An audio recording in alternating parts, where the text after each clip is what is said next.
Welcome back. Here are the winners of our The Best of British Mediums tour, off to see Colin Fry and Tony Stockwell. Is Sue Tennant of Taumaranui. Congratulations, Sue. You've won a special reading with either of the mediums, plus tickets to a show and flights and accommodation if required.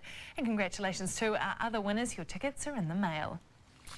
In a few days' time, the unthinkable could happen. A Kiwi could be crowned Australia's new pop idol.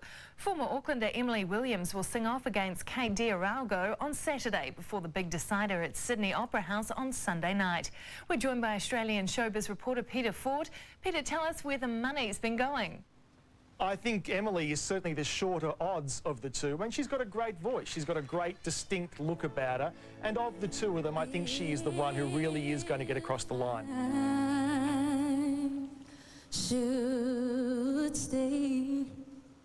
There's been a bit of bad press surrounding Emily. What's the issue?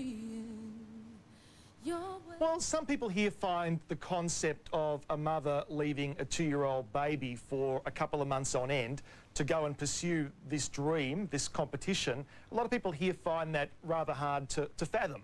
The idea of an extended family, as is the case with Emily and her family being of Samoan heritage, is really one that's quite foreign here, and people do find that hard to cop. So there has been some negative talk in some of the press, there's been some negative talkback radio about it, but generally I think, you know, the people who actually will be picking up the phone and voting are the ones who, of course, will make the final decision. I don't think they're particularly fazed by that because they know, apart from anything else, that certainly Emily's baby is well and truly taken care of. So what's the popularity of the show been like? Has it been as successful as the previous two? This series of Australian Idol really has been right down in terms of ratings, as much as 40% on equivalent episodes from last year. And I think there's a combination of reasons for it. I mean, we lost our nasty judge, Dicko. He went to another television network, so he wasn't around this year. The guy they replaced him with really wasn't particularly well accepted. But I think there's been other reasons at play. I think generally, having the third series on now, just a general fatigue about Australian Idol. We've also had the waters muddied somewhat with other talent quests, including another one called the X Factor, a big budget talent show earlier in the year. And I think that's kind of really confused people. And also I think probably the major factor has been that Casey Donovan, who was our winner from last year, really has not gone on to do great things. In that case, do you think if Emily does win, will she have a career?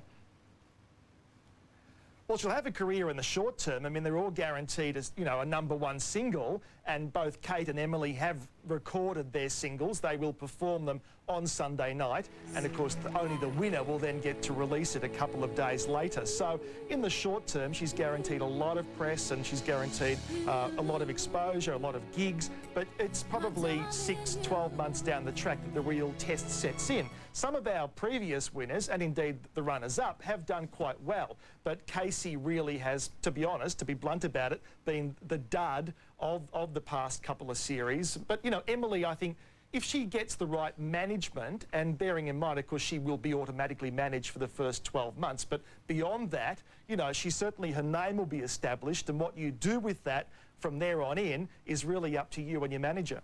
Fingers crossed for our Kiwi girl. Peter Ford, thanks so much for your time.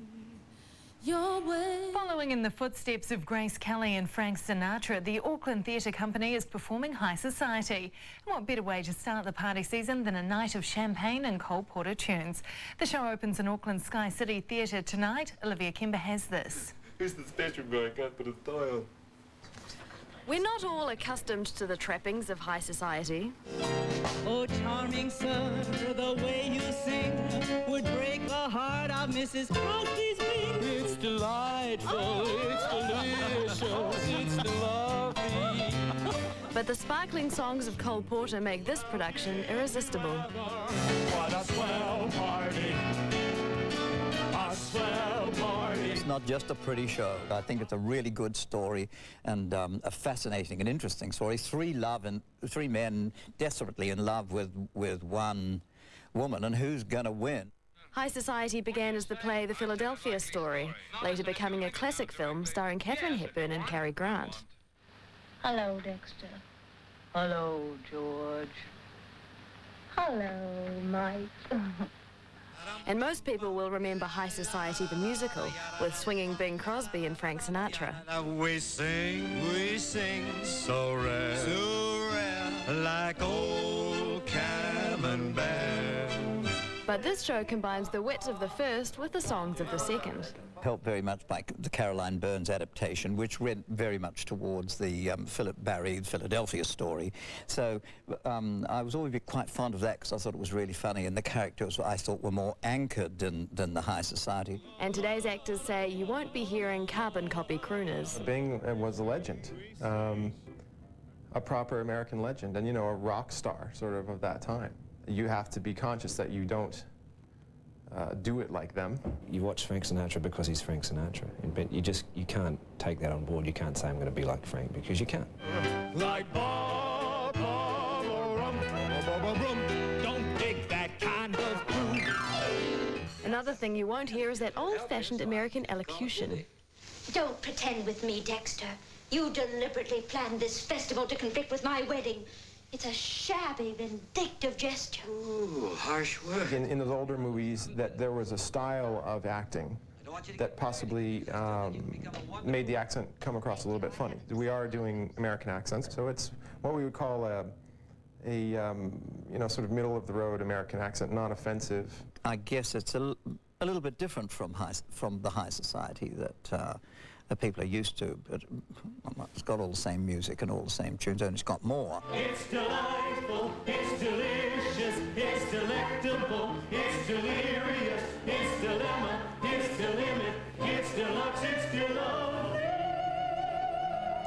Okay, that's headliners for this week. We've just heard that American Idol Kelly Clarkson has cancelled her 2 New Zealand concerts due to a strain on her vocal cords. So like Kelly, we hope you have a restful weekend, and we'll catch you back here Monday at 5:30. Hei kona mai.